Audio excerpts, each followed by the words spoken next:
When most people hear the name Sun Tzu, they think of battlefields, generals, and bold strategy quotes that circulate online, often shared by business influencers who have never actually opened the art of war. He's usually framed as a philosopher of victory, a shadowy genius who decoded the psychology of conflict. But that image misses what truly mattered to him, because once you strip away the slogans and the myths, a very different figure appears. Sun Tzu wasn't obsessed with winning wars. He was obsessed with avoiding them. He wasn't chasing honor or domination. He was calculating cost. Living in an age slowly drained by non-stop conflict, Sun Tzu became one of the first thinkers to clearly state an uncomfortable truth. The most dangerous enemy a state faces isn't always the army across the battlefield. It is the financial damage that remains long after the fighting stops. Most people assume The Art of War is a book about combat. In reality, it's a book about economics. Welcome to The Financial Historian, where money, power, and history collide, and nothing is ever as simple as it looks. The world that created Sun Tzu. To understand Sun Tzu's thinking, you first need to understand the world he lived in. His ideas weren't philosophical exercises. They were practical responses to a system under extreme pressure. During the late spring and autumn period and the early warring states era, roughly the 6th to 5th centuries BCE, China was fractured into rival kingdoms. Each believed it could dominate the others. Each emptied its treasury trying. War never paused. Alliances shifted constantly. Armies grew larger every generation, evolving from elite chariot units into massive infantry forces that required food, metal, transport, and taxation on a scale never seen before. These states weren't just fighting wars, they were pushing their economies to the breaking point. Every campaign was a gamble against the future. Every army sent into the field was a form of debt that often came due sooner than rulers expected. War before the first battle. Modern audiences tend to imagine ancient warfare as heroic and tactical. But in Sun Tzu's era, war was a logistical nightmare long before any fighting began. The moment an army started moving, costs exploded. Grain, wagons, horses, armor, craftsmen, cooks, and porters, all of it demanded resources. A campaign lasting a few months could bankrupt a small state. A longer campaign could cripple even a powerful one. Yet driven by fear and rivalry, these kingdoms kept fighting anyway. It was an arms race centuries before the phrase existed, and it pushed the entire political system toward collapse. This was the world Sun Tzu stepped into, not as a distant philosopher, but as a strategist confronting an economic crisis disguised as military tradition. While modern culture often presents him as a timeless leadership icon, Sun Tzu was closer to a risk analyst. He studied numbers, timelines, logistics, costs, and he reached a conclusion most rulers refused to face. This way of fighting was unsustainable. Winning meant nothing if the treasury was destroyed. Most leaders feared the enemy's army. Sun Tzu feared their own spending. The economic core of the art of war. That's why the most important line in the art of war appears immediately, before tactics or deception are ever discussed. War is of vital importance to the state. Not noble, not heroic. Vital, meaning dangerous, destabilizing, and capable of destroying the society it claims to defend. From that point forward, Sun Tzu's goal is clear.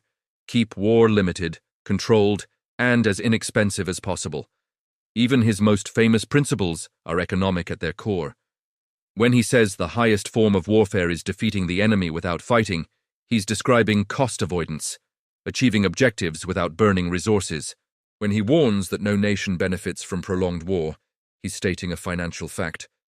Long conflicts slowly hollow out the state itself. Speed, intelligence, efficiency, and psychological pressure weren't abstract ideals. They were cheaper than maintaining massive armies. Sun Tzu wasn't trying to win more wars. He was trying to stop nations from destroying themselves while chasing victory. War is a balance sheet. Before Sun Tzu, warfare often followed ritual and tradition. Honor mattered more than outcomes, and economic consequences were rarely considered. But as populations grew and technology advanced, war scaled into something far more dangerous. States reformed taxes, standardized currency, and expanded bureaucracies just to keep armies supplied. War became a national project and a massive financial risk. Sun Tzu rejected the old mindset entirely. He treated war like a balance sheet. While others glorified combat, he calculated supply chains, resource depletion, and opportunity cost. Long before those ideas had names. He had no patience for generals who chased glory at the expense of stability, because he understood a simple truth. Every battlefield decision is also an economic one. Get it wrong, and you don't just lose soldiers, you lose the state. Why logistics is strategy. Seen through this lens, the art of war stops sounding like poetry and starts sounding like analysis. Sun Tzu begins by listing 5 factors that determine victory: social unity, timing, terrain, leadership, and organization. Beneath the philosophy, these are economic variables. How stable is your society? How resilient are your people? How efficiently can resources move? How disciplined is your administration? This is risk assessment, centuries before the term existed. That's why logistics matter more in the book than heroics. Sun Tzu explains that transporting supplies drains treasuries faster than paying troops, that long campaigns destroy agricultural output, and that careless commanders bankrupt states while achieving nothing meaningful. He urges leaders to use enemy resources whenever possible, not as convenience, but as necessity. Logistics don't support strategy. Logistics are strategy, information, the cheapest weapon. His view of intelligence follows the same logic. Sun Tzu argued that one spy could save an entire army from marching in the wrong direction. One accurate piece of information could save a nation enormous cost. He called it foreknowledge. Today, we call it data. To Sun Tzu, information wasn't optional. It was the most cost-effective weapon available. Bad intelligence wasn't just poor strategy, it was wasted capital.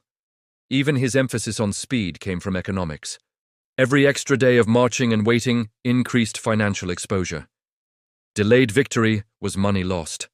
Flexibility, deception, and psychological pressure weren't philosophical flourishes, they were fiscal discipline. The last lesson. Sun Tzu didn't oppose war, he opposed waste. Every decision eliminates cheaper alternatives, and the greatest waste of all is fighting battles that never needed to happen.